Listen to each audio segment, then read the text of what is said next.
understand the nature of bonds linking monomers in a polymer, which is mentioned in this paragraph taken from NCERT chapter Biomolecules. Students often come to me with lots of doubts about how different types of bonds are formed, and today in this video I am going to clear all your doubts. So as we know, different type of polymers exist in nature, such as polypeptides, polysaccharides and nucleic acids. In a polymer, different monomeric units combine with each other with the help of a linkage to form a polymer, as we can see here. Now, in case of proteins, different type of amino acids combine with each other, get attached with the help of peptide bond. As we can see, different type of amino acids are involved. That's why they are also called heteropolymers. Whereas in case of polysaccharides such as glycogen, starch, cellulose, etc., the monomeric unit is glucose and get attached with the help of bond, that is glycosidic bond. Now, as a single type of monomeric unit is involved, that's why they are homopolymers. Next we have nucleic acids. In case of nucleic acids, the phosphodiester bond is present. So this is phosphodiester bond. What is common among these different type of bonds forming in these polymers? The common feature among them is that all these bonds are the result of dehydration or condensation reaction.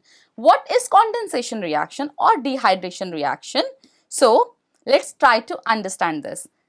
When two different type of monomeric units combine with each other by the removal of water moiety and leads to formation of a linkage, such kind of linkage is the linkage which is formed due to dehydration. Now let's talk about our first bond, that is peptide bond. Peptide bond is formed when carboxyl group of one amino acid reacts with amine group of another amino acid, that leads to their interaction and there is removal of water moiety from here,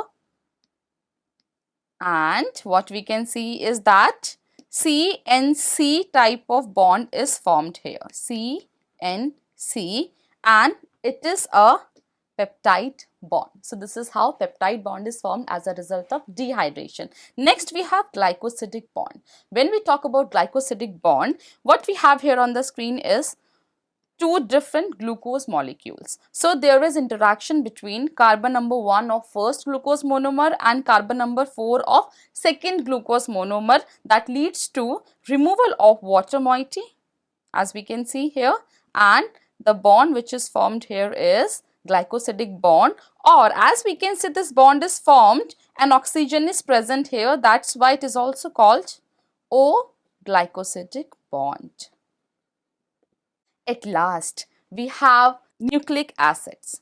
In nucleic acid, phosphodiester bond is present. So what we can see here is a DNA, and the structural and functional unit of nucleic acids are nucleotides. So the bond which is present in between two nucleotides is phosphodiester linkage. Let's try to understand how it is formed. So these are two nucleotides, and what we can see here is that a phosphate moiety attaches third carbon of one sugar with fifth carbon of second sugar molecule in a nucleotide.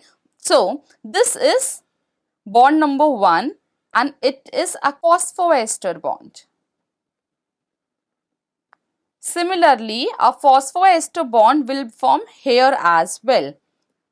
And we know that during esterification, it is the alcohol group that retains its oxygen. So there will be removal of oxygen from this phosphate part here, and this hydroxyl group will retain its oxygen. So there will be removal of water molecule, that leads to formation of a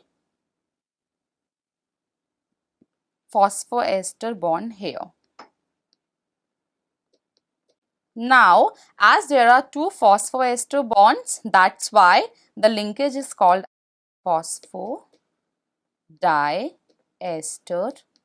linkage. I hope this video has cleared all your doubts.